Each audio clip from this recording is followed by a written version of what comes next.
Kent Hovind, by the way, is a far-right, sovereign citizen type of person. Went to jail for like 15 years for refusing to just pay his taxes and stuff like that. And he's a religious nutterbutter, too, and he believes in Christian nationalism, the whole nine. So he got out of jail, 8 years ago maybe now? I don't remember how long ago. And he's been barking up the same tree ever since. Listen to this. My son was 7 years old. We went to the dentist. And the dentist said, Mr. Hovind, this kid has a cavity. So the dentist said, now listen, son, you're going to have to sit still. Hold real still. Open your mouth real wide. And I'm going to give you a shot. You're going to give me a shot. Yeah, calm down, calm down. I'm going to give you a shot. You're going to drill the bad stuff out and fill it with silver, and you'll be out of here in no time. No Dude, I hate the dentist. I hate the dentist. problem. Well, he tried to sit still. But when the dentist pulled out that 12-foot needle and poured in 10 gallons of lidocaine, he freaked out. Makes sense. I would too. Lost control. And finally, the dentist was getting all nervous. He said, man, I can't do this. He's got to hold still. I said, Doc, let me take him outside and talk to him for a few minutes. Maybe I can calm him down. I said, son, I told you to sit still. You did not sit still. What happens when you disobey Daddy? He said, you get a spanking. I said, that's correct. Bend over. And boy, did I give him a spanking. It was a doozy. Yeah, I don't know who added the subtitles. In a minute, they start playing music. I'm not a fan of the music or subtitles. Forgive me for that. But eventually, I intend to get to this Kent Hovind video. I've been kind of going through all of his seminar series. This one is Leviathan, I think, is what it's called. I just haven't gotten there yet, so I had to borrow the clip from someone else. A few minutes later, the smoke is rising off his hind end, and the tears are coming down his cheeks, and the pearls are coming out of his nostrils. I mean, the whole thing. Like, they think it's funny that he's abusing his kid. That's not funny at all. And, yeah, that's abuse. There's a difference between spanking your kid and really wailing on them, the way that Kent Hovind is describing here. For the record, I think they're both physical abuse, and neither of them are productive.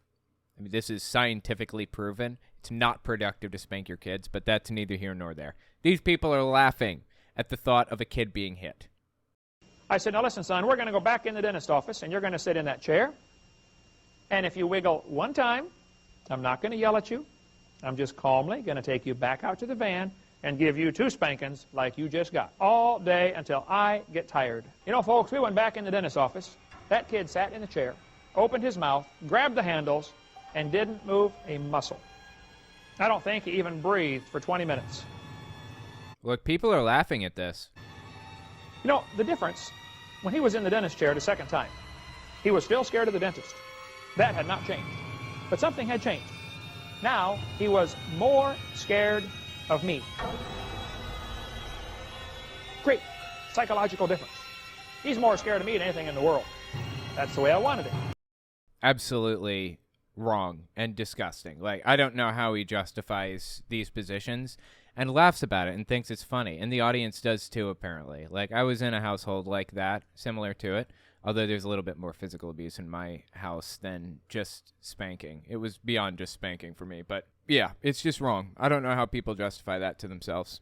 My channel, as some people can probably tell, views are suffering. So I would appreciate it if you watch a video, watch from beginning to end. Don't turn it off in the middle. That is one of the factors that YouTube uses to determine how far a video is going to go, or if it's going to fall and die, basically. If regular viewers watch the entire thing, it gets a massive boost. So if you guys watch one of my videos, try to watch it from beginning to end. I would appreciate it. Anyway, there's this guy named David Barton. This is a guy on screen here. And David Barton is actually a friend of Kent Hovind. He's worked with him many times. He's been shouted out. They've talked about each other on their various different seminar series, stuff like that. So I wanted to talk about what David Barton is up to right now. Because if you can believe it, David Barton is actually the leader of a Trump super PAC. Dead serious. This super PAC, back in 2015, I think maybe, started out as a super PAC for Ted Cruz. And David Barton was promoted to the head of this Ted Cruz super PAC. If you're not from the U.S. and don't know what that is, political candidates are limited in how much money they're allowed to take from different people and what they're allowed to spend it on and how much people can donate individually versus what companies can donate, so on and so forth. So these politicians will have what's called super PACs, and these super PACs are completely separate from the candidate, have no communication with the candidate at all. That way, it's perfectly legal. They're just some organization out there who just, really likes Ted Cruz a lot and wants to pay for ads for him just because they think he's a good guy and no other reason. Or they really like Donald Trump and they just want to advertise for him. Totally unconnected from Trump, right? So these super PACs exist where billionaires and millionaires will drop tens of millions of dollars, even billions of dollars on these candidates. And they are not tied to any kind of special regulations because they're not affiliated with the candidate in any way. And these super PACs will drop massive amounts of money on advertising campaigns and stuff like that. And it's dark money. It's basically untraceable money because they're private companies, effectively. They're companies that have no affiliation with the candidate, and they're not bound to any of the reporting laws or anything. So anyways, David Barton on the right, his son is on the left, Tim Barton, but we're talking about David Barton at the moment. David Barton was the leader of a Ted Cruz super PAC until that super PAC went to Donald Trump when Ted Cruz officially lost the 2016 primaries, and Trump won the nomination for the Republican Party all the way back in 2016. So when Trump took the nomination, 2016, the super PAC that David Barton headed went to him, and Barton has been the head of this Trump super PAC ever since. I forget what it's called now, the name of it, but yeah, that's how David Barton got into his massive position of power. But like I said, he's been talking with Kent Hovind for decades and spreading Christian nationalism the whole time. So let's talk about what David Barton believes and what the people in his orbit believe. Some of the things that they've had to say to each other and about various different issues, LGBT issues and libertarian issues and the whole nine yards. Let's talk about who these people are and what they believe. The first clip I want to listen to actually is Tim. It's David Barton's son. He's going to give us some idea of what his perfect society looks like. Give this a listen. Late April 2023. Well, the bottom line is that even though God created different institutions, he created the family, the government, and the church, God never intended for any of them to be secular. God gave Moses the law. God put Aaron in charge of the temple, the tabernacle. Both of them were separate institutions, but God was a part of both of them. And today we've confused the idea of having separate institutions as a need for having secular institutions. God never intended for education to be secular, for government to be secular, for business to be secular. Those are just different institutions than the family or the church. And this is something that if people understood a little better biblical perspective and certainly even history, they would recognize the fallacy of what's happening in the fallacy, he says. We understand the fallacy of what's happening. It's fallacious for people to want secular institutions in the United States. Wow. Okay. They would recognize the fallacy of what's happening in modern culture today. That is unhinged from reality, dude. I don't know what else to call that. For the record, he was referring to something called Seven Mountains Dominionism. It is Christian nationalism. The idea here is these people want to take control of these 7 areas of society. And if they can take control of these 7 areas of society, they can force people to be Christian and Jesus will come back. So Jesus said, once everybody has heard the message of God, then the end will come, or something to that effect. I don't even remember.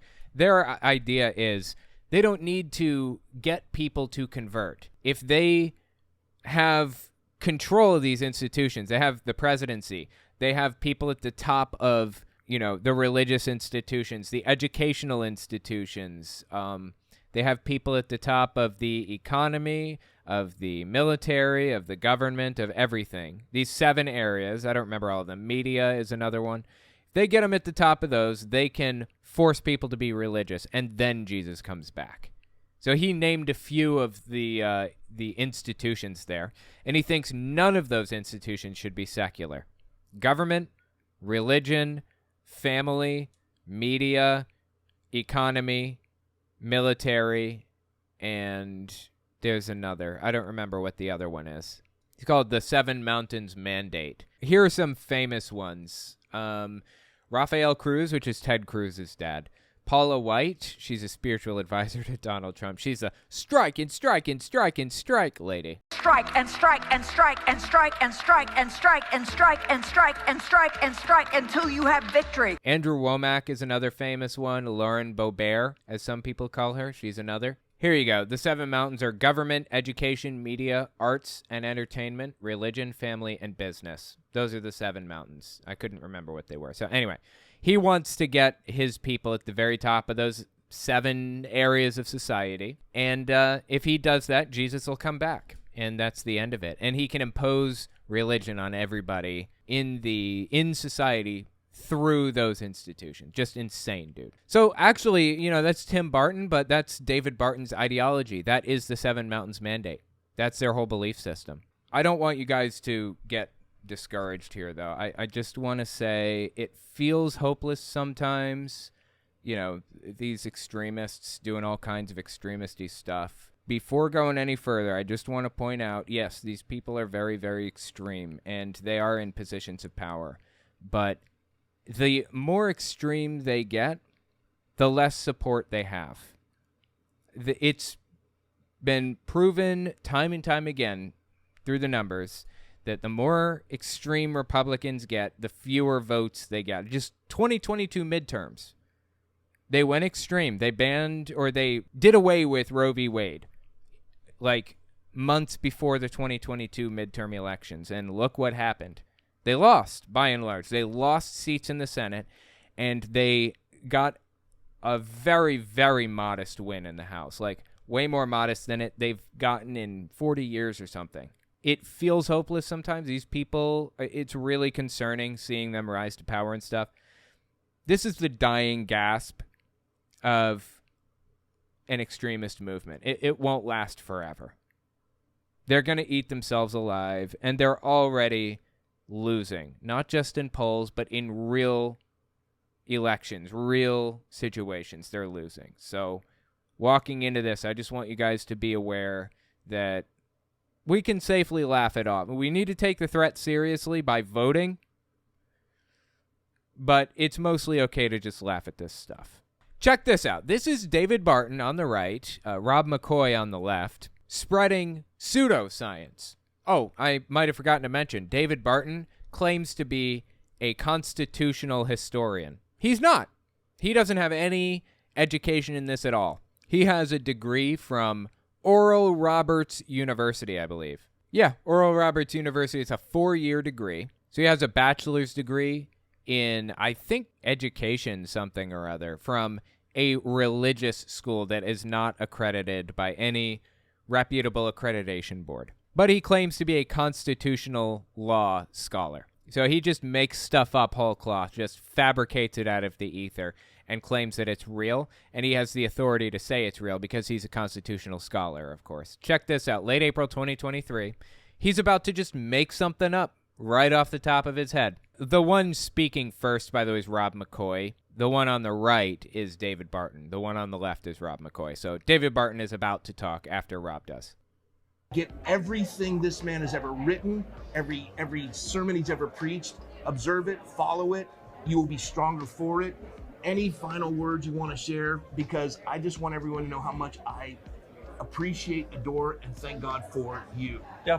Get ready. He's about to say something psychotic. Yeah, final words is I'm going to tell everybody you need to read the Bible more often than you do. I don't care how often you read it. It's not often enough. Number 2. You need to read the Bible more often than you do. It's not often enough. Wow. Okay. Number 2. 2, you need to memorize it a whole lot more than you do. We show people right now that in 1816 in New Jersey public schools, every public school kid by the 2nd grade had memorized the Gospel of John in public schools. Nonsense. It's a flat-out blatant lie. Dude claims to be a historian, a constitutional scholar and a historian. It's just a lie. He's not. Never was. Doesn't have the education to call himself an expert to any degree in any way, shape, or form. But he claims it anyways. He claims the title of expert, constitutional scholar for himself. For the record, let's just look at this other guy that's in this dude's orbit. I mean, we've talked about Kent Hovind. We've talked about his son, Tim. And now let's talk about his buddy that we were just listening to, Rob McCoy. I want to give you an overarching idea of the ideology that David Barton and the people in his circle adhere to, okay?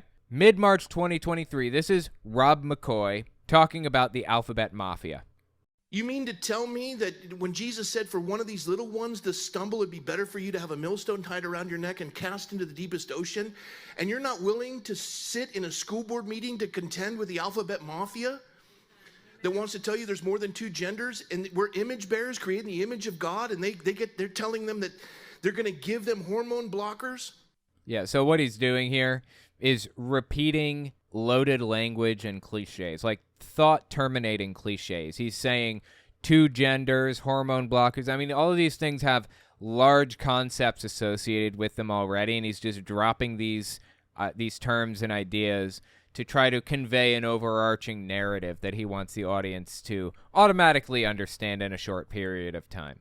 Image of God, and they're telling them that they're going to give them hormone blockers? Talking about children. Remember, school boards. He thinks that schools are teaching children that they should be taking hormone blockers, that they are trans, that there is no such thing as gender, that kind of thing. And chemical castration that they won't even give to serial rapists in prison because it's inhumane? Okay, well, they won't force people to be chemically castrated because that's a violation. That's, I think, technically considered genocide, right? If you force somebody to get chemical castration for one reason or another. But it's not considered genocide if a woman is done having children and gets her tubes tied, for example. Or if a guy is done having children so he gets a vasectomy. That's not considered a genocide. That's just somebody making a choice for their own life because that's what they want to do. Now, these hormones and stuff like that don't necessarily do that, from my understanding. In fact, I don't think that they sterilize people, to my knowledge. I'd have to look it up. But even if they did, it's their choice. They can do what they want with their lives. For the record, this stuff is not happening to children. Do you have any idea how many people there are in the United States? 330 million people. And how many of those people are getting hormone blockers or getting any kind of trans-affirming care or whatever under 18?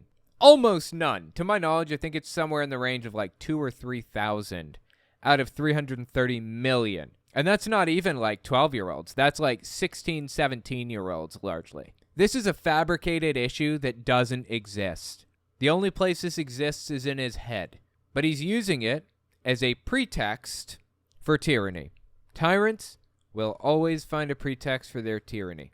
He's using it as a pretext to, as Michael Knowles put it, eradicate transgenderism from society, from public life. They've come up with a goal, and they've retroactively worked backwards to accomplish that goal. Hate trans people. Hate the LGBT community. Find a way to persecute this group of people to the best of our ability and come up with as many pretexts as we possibly can to do so. And we're going to permit that in our city? And you're telling me it's unchristian to participate? You're the one who's wrong if that's your position. We are called to do that. And I was. You are called to come up with a conclusion, come up with a pretext for the thing that you've already decided that you want to do, to persecute an oppressed minority in society? God called you to oppress a minority in society? Okay, interesting. And I was thinking about the significance of this, contending in the public square for your neighbors. You know, we talk about Hitler. And I do we? We talk about Hitler? Okay, go on. And I say that because Whitmer rhymes with Hitler. No, it doesn't. I don't know what that has to do with anything, but Gretchen Whitmer is the governor of Michigan at this immediate moment, so I guess he thinks that Gretchen Whitmer is like Hitler? Okay. Dude needs to go back to school. Obviously, he didn't learn anything in school. Whitmer and Hitler do not rhyme with each other. Okay. I mean, this is pure political opposition, right? He's supposed to lose tax-exempt status if he specifically endorses or opposes political candidates for office or political actors or whatever. But, you know, that's the Johnson Amendment in IRS tax code, and they just don't enforce that anymore. Seriously. We have Governor Mussolini. God, Newsome-leany. Anyway, let's get back to David Barton, because I feel like I've kind of given you a full view of the people in his circle. These are the people that he agrees with, that he likes. These are the ideas that he espouses and endorses, okay? Now, if you notice here, we've got David Barton on the left. If you're just listening, I'll describe the scene for you. We've got David Barton on the left here. This is early October 2022. And who do we have here? Rob McCoy right next to him. They're pretty close, apparently. Like, they show up at appearances and gigs together all the time. Listen to this one. Early October 2022, David Barton is going to explain to us what he thinks society should look like, how he thinks it should be structured. He told the people that if you want to know what the law is, go ask the priest. And it wasn't just the ecclesiastical law, it was every aspect of the law. And that's the way the American founding was. What I showed you this morning when John Adams said, where do we get our ideas? He pointed to pastors. It's not just the... Okay, so what he's saying here, John Adams, yeah. John Adams was, what, the third or the fourth president or something? I think number 3. He was a religious nutcase, but he was just about the only founding father that was a religious nutcase. He is the only reason, just about, that there's any mention of religion in any texts whatsoever, practically, because he pushed for it so ridiculously hard. Like, Thomas Jefferson is one of the founders of the Enlightenment movement, the movement where people wanted to throw off religious bonds and embrace logic and reason and build a society off of those ideals. But this guy, David Barton, what he's saying here really is he wants to create a society in which priests run the law. They run the legal system. They run everything. It's subtle. You may not realize it. You know, at first glance, it seems like he's saying priests should be lawyers. That's not what he's saying. He's saying priests should make the laws, or the laws should adhere perfectly to the Bible and in the standards laid out in the Bible, the moral code that David Barton specifically has picked up from the Bible, and priests should convey that moral code to other people around them. Not that priests need to understand the law, but that the law should be from the Bible. That's what he's saying. This is Christian nationalism. Pointed to pastors. It's not just the conversion stuff, it's the discipleship stuff. And by the way, everything that this guy says, everything should be questioned. Don't believe a word out of his mouth unless you look it up specifically. He just straight up lies about things. Like earlier, the New Jersey thing, the kids in second grade needed to memorize the Gospel of John. It was made up. It was a lie. Don't believe a word out of his mouth. John Adams pointing to pastors as the basis of our civilization or whatever, that's not completely unbelievable, but don't believe it unless you look. The conversion stuff, it's the discipleship stuff. And I really encourage you to be broad-minded in that. All it means, the legal stuff as well. There's just a whole lot there. People need to go to you to find out what the law means and what the law says. Not just the Bible law, but every law that's out there. We're the ones that have the best perspective on it. Yeah, so he's trying to set up a society in which pastors are the law. They define the law. They tell everybody what is legal and what's not. And their interpretation of the Bible is the law. I mean, there are religious groups out there that believe that, you know, gay people are welcome in society, that they're good, that they should be a part of society, that, you know, they should do whatever they want, and it's not a big deal. That's a fair interpretation based on some verses. And then there are some pastors that don't like the gay community at all. You know, there's a group out there, a Christian church, that believes that when God talks about taking his iron rod and striking this or that or whatever else, they believe that that iron rod in the Bible was an AK-47. They think that that's what the Bible meant when it talks about an iron rod. It's called the Church of the AK-47, really. no, I'm sorry. It's the Church of the AR-15, maybe. I don't remember. Anyway, it's a Christian religious cult that believes that guns are a fundamental piece of being a religious person. Who's going to interpret these laws? Who's going to interpret what the Bible says? Because it's most definitely up for interpretation. Why should I trust you to interpret it correctly over anybody else? You who hates gay people, hates trans people, has put a concerted effort into ruining the lives of all minorities, including the black community, the Latino community, everybody. Why would I trust your interpretation of this? I mean, the guy just makes things up about the Bible. Early February 2022. Listen to what he has to say about what the Bible says about economics. See, God has a lot to say about economics. You know that God talks about what we call the capital gains tax? No, he doesn't. Because there was no stock market back then. The Bible also talks about things like the estate tax, the inheritance tax. It talks about progressive taxes. It talks about flat taxes. Yeah, I don't know about all of this. Sounds completely made up. Again, the guy just makes things up right off the top of his head. About capitation taxes. The Bible has so much on economics. It's interesting. Okay, that's not economics. That's taxation. Those are two separate subjects, but okay. Interesting. Even as Jesus and Peter were talking, and Jesus said, Peter, he said, tell me, who pays taxes, the children or the foreigners? And Peter said, oh, that's easy. Children don't pay taxes. It's the foreigners that pay taxes. Really? Yeah, see, that's why in early America, you didn't tax the citizens. There was no direct taxes. We had to alter the Constitution to be able to tax you directly. But again, don't believe a word out of his mouth without looking it up specifically. He says, really?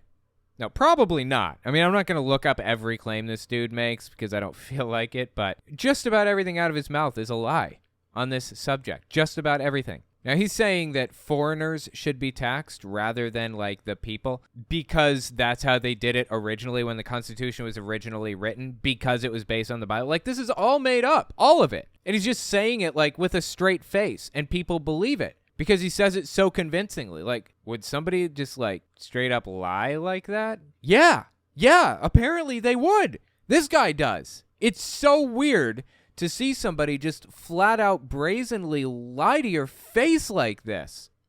To tax you directly because we had all the taxes on the foreigners. We had all the tariffs and all the different ways of taxing the things that came from the outside, not the inside. Okay, that's not how tariffs work. The people on the inside pay the tariffs. He thinks if we put tariffs on China, the Chinese would be paying the tariffs? No. The U.S. citizens importing goods are paying tariffs, not the Chinese who are exporting them. China is not bound to our laws like that. Like, that's just absurd. So he doesn't even understand the very basics of economics, like the very basics of tax policy. Not even the most basic stuff, apparently. Of taxing the things that came from the outside, not the inside. Well, that was a tax piece of policy out of the Bible. What an amazing thing that would be to go back to that.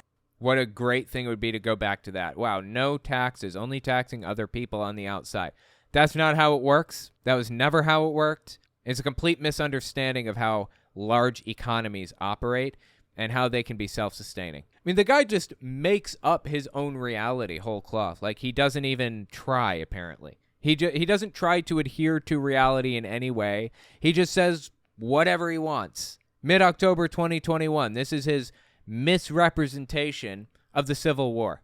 The northern states were very anti-slavery because they were very Bible-oriented. The southern states were very Christian professing, but they didn't know much about the Bible, and they didn't read it much. They just professed to be Christians. You must be joking. That is not true in any way, shape, or form.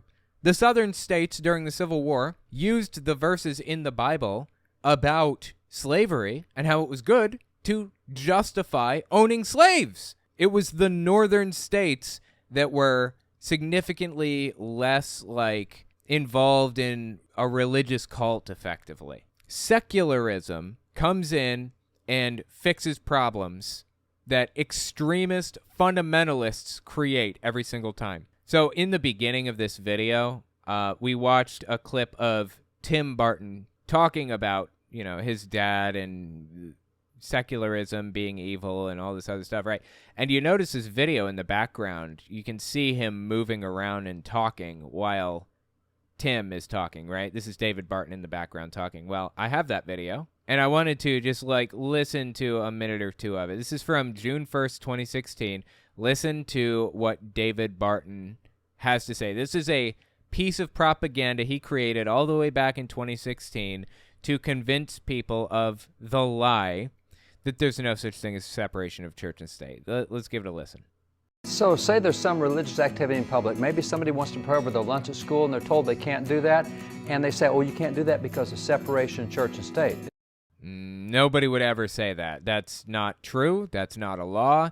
That's completely fabricated. I've never heard anybody give a shit if somebody prayed over their lunch at school. What are you talking about? Say, oh, you can't do that because of separation of church and state. Is that what separation of church and state really means? They will say yes. Here's the way you respond. Okay, who is they? Are they in the room with us right now, David? Nobody would say that's separation of church and state. That's not how anybody would ever respond, because that's not reality. Okay, so he's going to give us some knockdown arguments for why separation of church and state is wrong, apparently. Lay it on me, bud. Number one, where does that phrase come from? And when they say the Constitution, you say, would you please read it for me? Because when they go there, they'll never find it. It comes from the concept expressed in the First Amendment. It's the name of the concept. Yeah, it doesn't specifically say separation of church and state in the Constitution. It says Congress shall make no law regarding the establishment of religion or something or other, something to that effect. It's the Establishment Clause, a.k.a. separation of church and state, and it's been established through centuries of common law, through rulings from judges and stuff like that. This is a well-known and well-understood concept that the Founding Fathers wanted. Now, the specific term, separation of church and state, comes from a letter between Thomas Jefferson and Danbury Baptist Church. Danbury Baptist was a grouping of churches operating out of Danbury, Connecticut, and they were unhappy with what was happening in their area. There was a Calvinist denomination, a Calvinist church, that was declared as the state church of the state of Connecticut.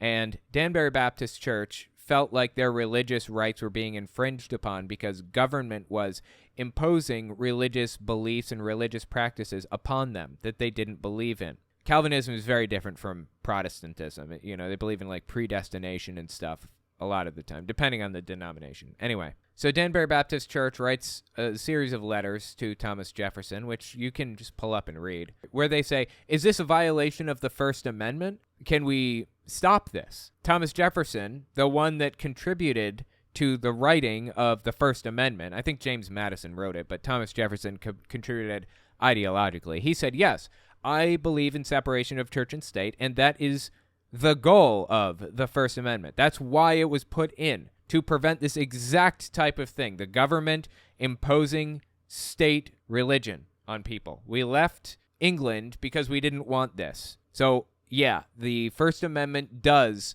prohibit this exact type of thing, the government endorsing or promoting or standing up for any specific religion. That was the letter that Thomas Jefferson wrote back specifying the term separation of church and state. That's where it came from. He was describing the First Amendment.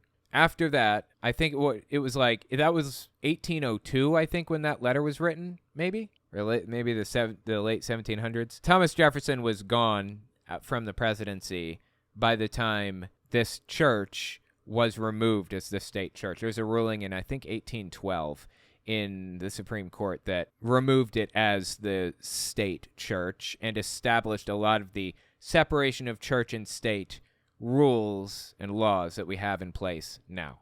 So that's where that saying comes from. Now, David Barton has a vested interest in convincing everybody that there is no such thing as separation of church and state, that the Founding Fathers all wanted a state religion, and that these letters are completely made up or something. Like, I don't know what his goal is here. I guess just to convince you that separation of church and state isn't real at all.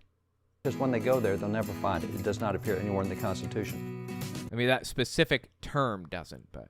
Second thing you do is, wait, we just read the Constitution. It says Congress shall make no law. How does a kid praying over their lunch mean the same as Congress making a law?